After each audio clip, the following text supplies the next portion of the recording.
Hey, good afternoon. My name is Tara Taflana, and I'm the Public Information Officer at the Thurston County Prosecuting Attorney's Office. We're here today to provide an update on a homicide investigation involving Jeffrey Zizz. While we're committed to keeping the public informed and being as transparent as possible, please understand that this remains an active investigation and there may be limits to what we can share at this time.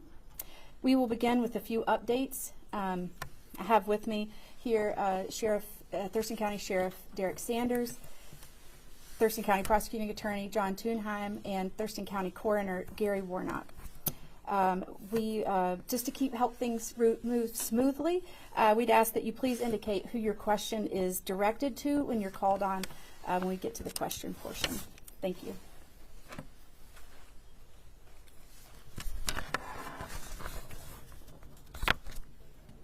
Alrighty, so good afternoon. My name is Derek Sanders. I'm the Sheriff of Thurston County. I appreciate each of you coming today to hear a little bit more about Marcia's story. I'd like to focus it on being her story and the life that she lived. And part of this discussion today will be the investigation where that took us over the last few weeks. So first off, I would like to thank a number of our partners. This investigation would not have been possible without them. We have JBLM, CID, Washington State Department of Corrections, King County Search and Rescue with some exemplary canines that they brought with them, Olympia Police Department, whose flock camera system actually helped solve this case, Idaho State Police, Missoula Police, Missoula County Sheriff's Office, the Washington State Patrol, who dedicated dozens of hours to our cause, the Thurston County Coroner's Office behind me, and the Thurston County Prosecutor's Office behind me. I wanted to go over a brief timeline of what happened so that people can start to plug in some of the reasons that thing happened and how quickly this case moved. On April 1st, Marcia Norman had dinner with her handyman, Jeffrey Zizz, who was the last known person to see her at that time. There was a delay in reporting. However, on April 4th at 13:48 hours, patrol deputies were dispatched via Marcia's neighbor and her son to the residence under suspicious circumstances of a missing person. On April 4th at 18:57 hours, detectives were requested to respond just a few hours later after the circumstances at her residence were not adding up.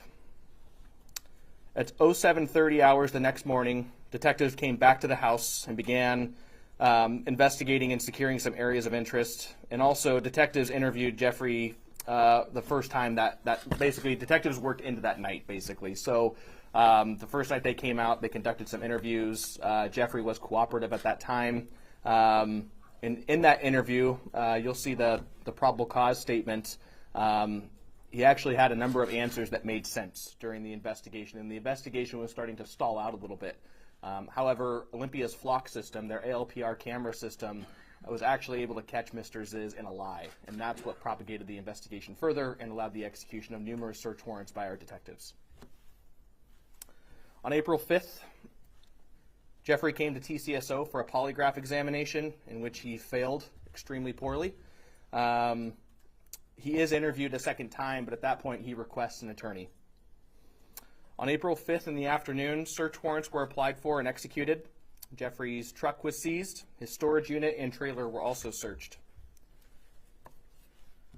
On April 5th in the evening, Jeffrey's house and room were searched and items were seized, which included a 5-page letter which meticulously planned out a burglary and sexual assault of a woman who was referred to as his customer. On April 6th, detectives again were following up and checking suspicious areas and reviewing search warrant returns.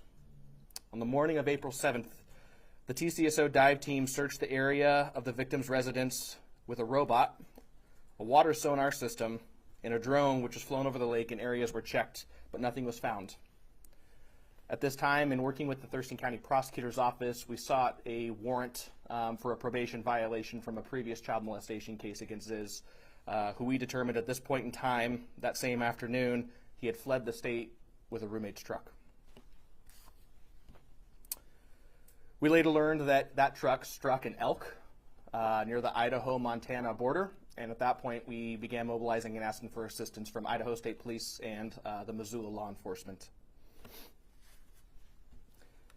On April 7th in the afternoon, special cadaver dogs from King County arrived and searched the shed property that detectives learned Jeffrey had built the day after Marcia's disappearance.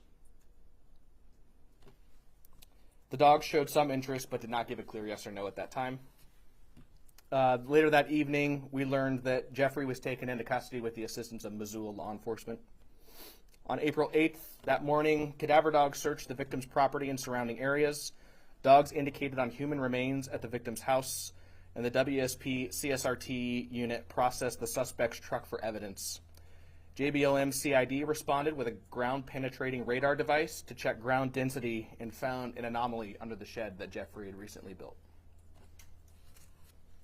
On April 8th, around noon, cadaver dogs searched the suspect's truck, and at that point in time, they indicated on human remains. On April 8th in the afternoon, cadaver dogs searched the shed property a second time, at which point 2 out of the 3 cadaver dogs indicated that human remains were likely present.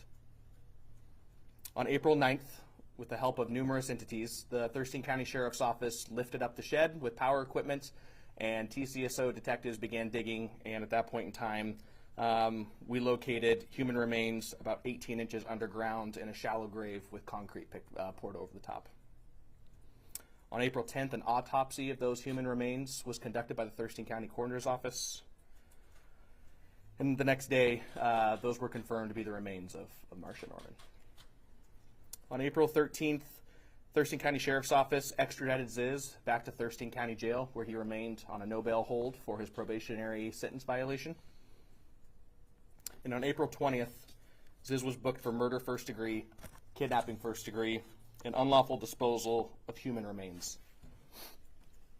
One of the interesting things about cases like this is that our Thurston County detectives oftentimes spend a lot of time getting to know the family.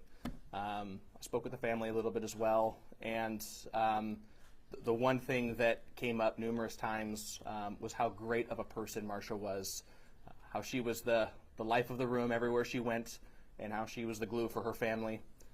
And so I wanted that to be one of the strongest statements that we have here today, is the focus on the victim, and that she did not deserve the details that you're going to learn about here in a short moment. I would also like to just thank each of our patrol deputies and detectives. You know, these are cases where any point in time, even the smallest slip up can result in not finding evidence, not taking things seriously, brushing things off, and at no point in time did any of that occur. I think they all acted with significant professionalism and dedication to the job, and I think this is a good example of how we can't bring Marcia back, but we can seek out justice for her family. At this point in time, I'm going to hand it over to Coroner Gary Warnock, and then we will move on to Prosecutor John Tunheim before taking questions. Thank you.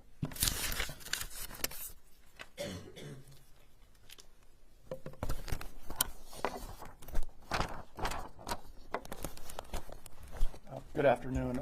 My name is Gary Warnock, and I'm the coroner here in Thurston County. I'm going to give you the cause of death statement. Before I do, I want to thank the Norman family and their friends for their help and cooperation for all of us involved in locating Marcia, and just say our thoughts are with you all. I take no pleasure in delivering the following message because it's going to sting. The immediate cause of death for Marcia is combined blunt force and penetrating sharp force injuries of the head. Other significant conditions contributing to Miss Norman's death were multiple blunt force injuries to her torso and extremities. The autopsy examination revealed the injuries were the result of being assaulted by another person, and that the injuries were inflicted while Miss Norman was alive. This was a very complex investigation, which is still ongoing. In our line of work, we see and witness many things, and this investigation is one you cannot unsee. I've been with the coroner's office for nearly 25 years, with 19 years as the coroner, and this is the worst case I've witnessed.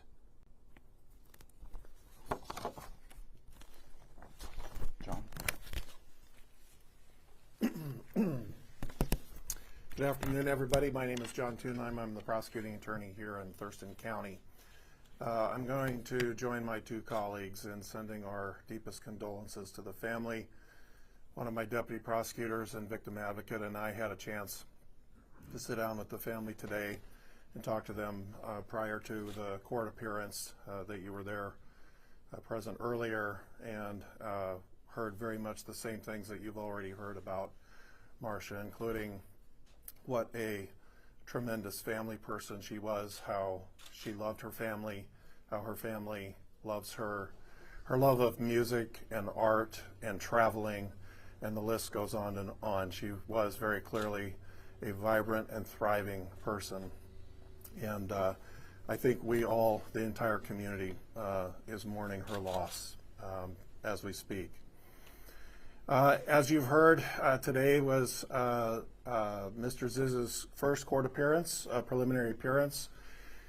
We started consulting in this case back when the Sheriff's Office identified Mr. Zizz as a person of interest, as you've heard. When we learned that he potentially had fled the state, we applied for and obtained a warrant for his arrest to try to have him arrested on violation of his prior sentence, which he was serving as a treatment sentence from a prior offense. So that warrant was immediately issued and provided the basis for the Missoula authorities to make the arrest that they did at the time. Since then, we've continued to consult with the sheriff's detectives and ultimately determined that we were ready to proceed forward with charges of murder in the first degree, kidnapping in the first degree, and unlawful disposal of human remains, which is why we sought today probable cause for those offenses. We now have until the close of business on Wednesday to formally file those charges, and I expect that to happen sometime within the next 2 days. Following that, there will be an arraignment scheduled on May the 6th at 9 in the morning. At that arraignment, the judge will formally advise Mr. Zizz of the charges that have been brought against him. He will enter an initial plea to those charges, and assuming that that plea is not guilty, then the court will proceed forward with setting additional hearings, including an omnibus hearing, a trial confirmation hearing, and a trial. And that initial trial setting will be within 60 days of the date of arraignment. So probably sometime in early July would be my prediction. That trial date, I know, as you all know, is subject to change as the investigation continues and the lawyers begin preparing the case for trial. We will continue to work with the Sheriff's Office. This is still a continuing investigation. There is evidence that has been collected that will be going to the crime lab for analysis, and so as that develops, we'll be continuing to analyze that evidence and review the charges. The charges that we anticipate filing in the next two days are not necessarily the final charges. They are the first set of charges, and we'll continue to evaluate the case to determine if different or additional charges are appropriate. I think that would end my initial statement, and we can start with some question and answers. And as Tara indicated, we'd like you, if you have a question for one of us, to identify which you are asking the question to so that we can respond accordingly. Sheriff, any indication why this happened? It went from a dinner that sounds like she invited him to dinner, made him dinner at her home. He was a welcome guest there, and then she's horribly beaten to death. What happened? Well, it's hard to always come up with a motive. We find a lot of things in law enforcement. You usually find out who, what, when, where, how. Why is something that we don't always get an answer to. But if I had to guess at this point in time, it's because the suspect we have in custody is a violent person. What do we know about who was supervising him on his community custody, and is there any prior violations while he's been out? I do not know of any violations that have occurred. I believe it would be the Washington State Department of Corrections. The letter that was found for a customer, anything that happened in the letter that also we believe evidence shows happened in this case? There are similarities. Can you expand on that?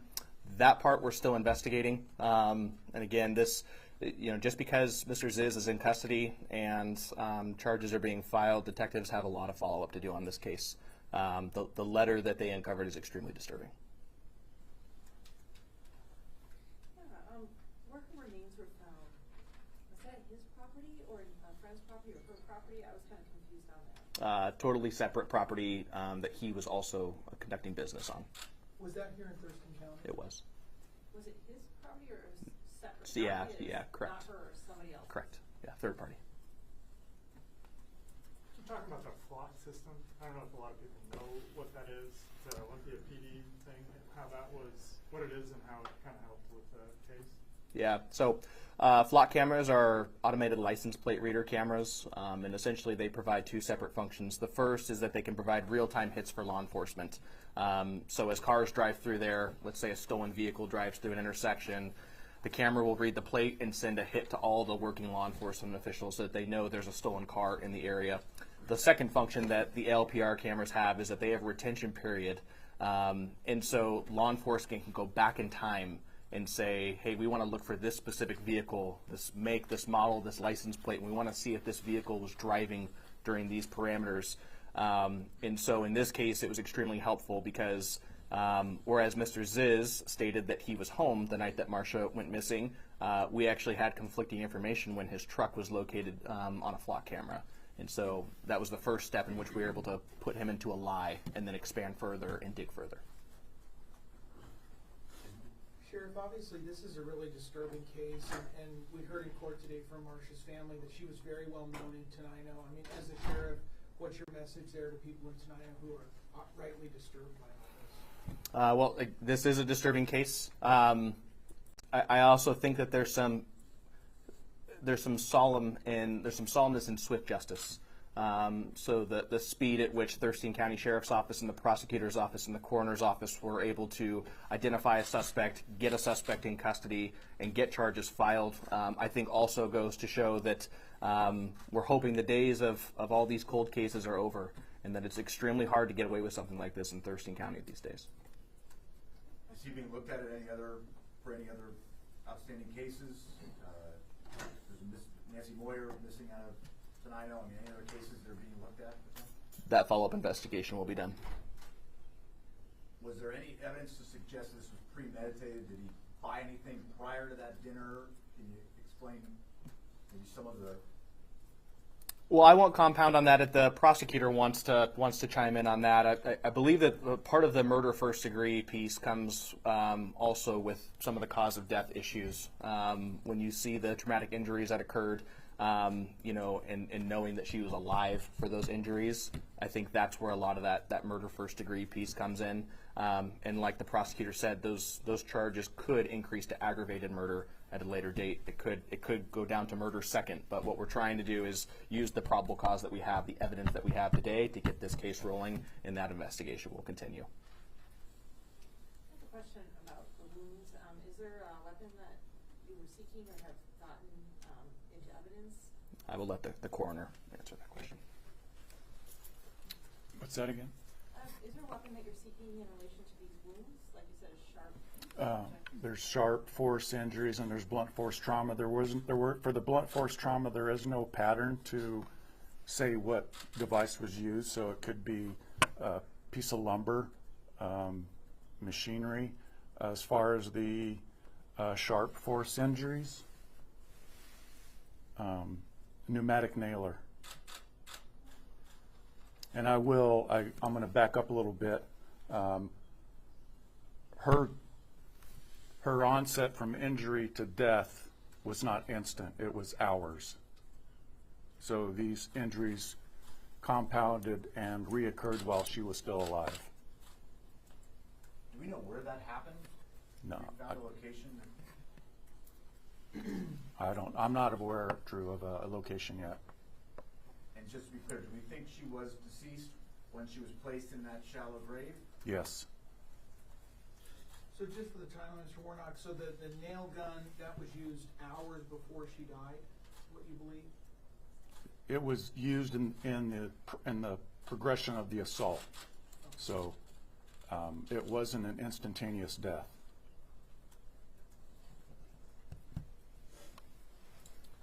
And I'll just add to that, because Drew, your original question had to do with premeditation, and that was the theory on which we presented the murder one charge to the judge for probable cause, was that there was clearly time during the course of the events, based on the nature of the injuries that have been described, for the intent to kill to form.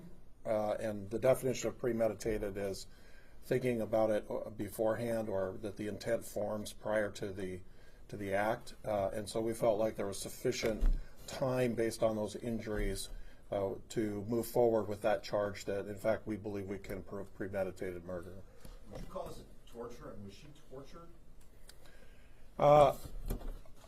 I think that her injuries could be consistent with torture. It's hard, it's hard to say based on what we know right now that that was exactly what happened. But because these injuries happened over a course of time, I think that's a possible inference from the evidence. But I'm not ready to say that conclusively. But accurate to say he suffered Yes, that's the coroner and the pathologist who did the examination indicated that there was time that elapsed while these injuries were being inflicted.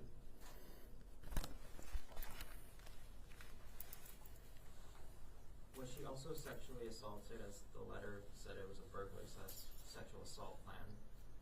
You want to address that?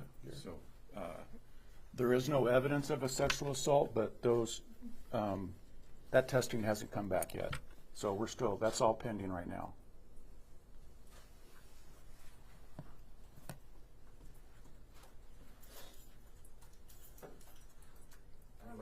Where was he found? As far as like he was hiding in the woods, or I don't remember if I read that. Missoula area law enforcement did a great job. We knew that he was heading east, and we knew that he was on foot after it sounds like he crashed into an elk. And so the Missoula area law enforcement went hotel by hotel until they found him. And at that point, I believe they preemptively started the SWAT team at that point and took him into custody at an area hotel. You mentioned that the flock system causes an alarm, and then you mentioned the polygraph test as well. Was there anything additional from that test that helped you solve the case? From the polygrapher test, not to my knowledge, no. But once he failed the polygraph, he left the state. The paperwork details this incident a couple of months ago where he broke into her home. Hindsight's 20/20, but you would have liked to have known about that prior. I mean, when you heard that it happened. Certainly, and I'm not going to second guess what was going through the family's mind or Marcia's mind at that point in time. But yeah, I mean, if someone breaks into your house and is standing over you, we would like to know that. But again, it's always tough to know exactly what was going on in their minds at the time and how they perceived that. So. Despite that, she trusted him though, and had him back. Were there any other red flags that the family or neighbors had identified with this man? Not particularly with this man. Mostly just with the manner in which Marcia went missing. There were a lot of red flags. When we were going through the house, things were basically just left at a point in time. Dishes in the sink, bed made. No, I mean I believe everything was still at her residence, including her vehicles, except for her phone. So the only two things that were missing were her and the phone. So obviously that's not normal. The family correctly identified how abnormal that was and worked quickly to get that information to us. Was the house broken into? No signs of a disturbance. Was she coaxed out somehow, or like come with me somewhere, or forced her to go to another area from the home? Well, that part I believe is still under investigation, but he was invited into the home. If that's what you're asking. So this was a scenario where he was a welcome guest inside the residence, but we don't know exactly what happened in those final moments. No signs of trauma at the house as far as broken things or blood or anything? No. Some tire marks leaving the driveway, but that also made the investigation initially very challenging for detectives. Do you know if Marcia or the family were aware of his criminal history prior to this? We don't. I don't know is that they were aware of his criminal history.